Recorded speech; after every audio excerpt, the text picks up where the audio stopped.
Good morning friends.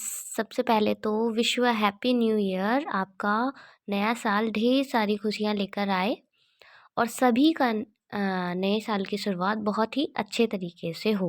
चलिए अब हम बात करते हैं इंडियन कॉन्स्टिट्यूशन से रिलेटेड इम्पोर्टेंट क्वेश्चंस की। संविधान के अनुसार लोकसभा के अधिवेशन जो होते हैं वो कब होते हैं? तो वर्ष में 2 बार होने चाहिए और 2 अधिवेशनों के मध्य 6 माह से अधिक का अंतराल नहीं होना चाहिए।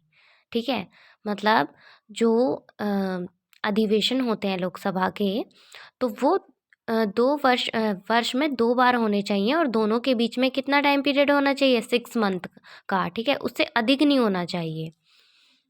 अस्थायी अध्यक्ष का क्या कार्य होता है? तो अस्थायी अध्यक्ष का कार्य होता है नियमित अध्यक्ष के निर्वाचित होने तक कार्यभार ग्रहण किया रहना व सदस्यों को शपथ दिलाना। ठीक है, आपातकाल घोषणा के दौरान लोकसभा का कार्यकाल किसके द्वारा बढ़ाया जा सकता है? तो वही नॉर्मल सी बात है, हमारे जो सभी कानून होते हैं तो वो हमारे किसके द्वारा, संसद के द्वारा निर्मित किए जाते हैं, है ना। तो संसद द्वारा निर्मित कानून के द्वारा आपातकाल घोषणा के दौरान लोकसभा का कार्यकाल जो होता है वो बढ़ाया जा सकता है। तो देखिए लोकसभा का कार्यकाल होता कितना है? 5 ईयर्स का होता है, बट इन सिचुएशन उसको इंक्रीज किया जा सकता है। ठीक है, अगर देखा जा रहा है कि भाई इमरजेंसी पड़ गई है कुछ।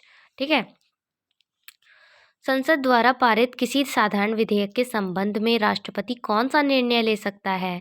तो संसद द्वारा पारित किसी साधारण विधेयक में उसे अपनी अनुमति से विधारित कर सकता है, उसे अपनी अनुमति दे सकता है और थर्ड वे में संसद को उस विधेयक पर पुनर्विचार हेतु कह सकता है।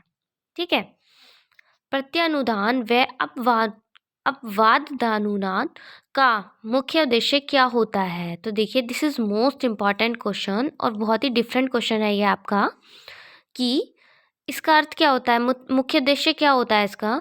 किसी राष्ट्रीय आपात के कारण सरकार को धन की अप्रत्याशित मांग को पूर्ण करना। भाई देखिए हमारे देश में कभी कभी ऐसा होता है, हमारे अन्य किसी भी देश में ऐसा होता है कि राष्ट्रीय आपात इमरजेंसी हो जाती है, कभी कभी युद्ध के कारण, कभी वित्तीय स्थिति, धन की कमी के कारण आर्थिक स्थिति कमज़ोर हो जाती है। तो फिर उसका इन दोनों शब्दों का मुख्य उद्देश्य क्या होता है? सरकार को धन की अप्रत्याशित मांग को पूर्ण करना। ठीक है,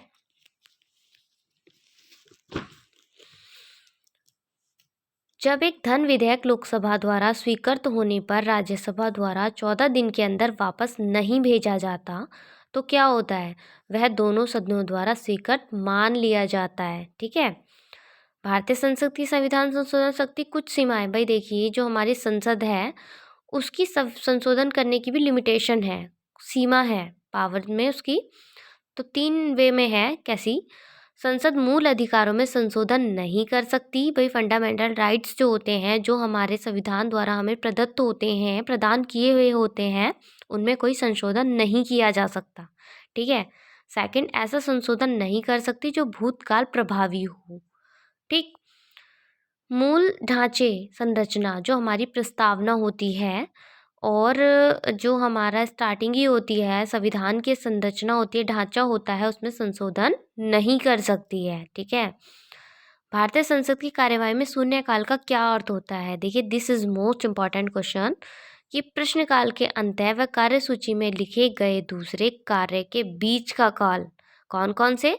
प्रश्नकाल के अंत में और कार्यसूची के लिखे गए दूसरे कार्य के बीच का काल जो होता है वो आपका शून्यकाल होता है। उस शून्यकाल में कोई भी वर्क नहीं होता है आपका। ठीक है, आकलन समिति क्या होती है? तो आकलन समिति स्थायी होती है। चलिए दिस इज लास्ट। भारत की संसद में सरकारी कार्य के संचालन के संदर्भ में समापन, क्लोजर शब्द का क्या निर्दिष्ट अर्थ है? देखिए ये जो जितने भी क्वेश्चंस मैं आपको करवा रही हूँ ये डिफरेंट ही हैं बिल्कुल।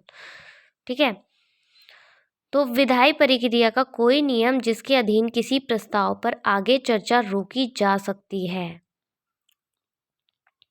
ठीक है, चलिए थैंक्स।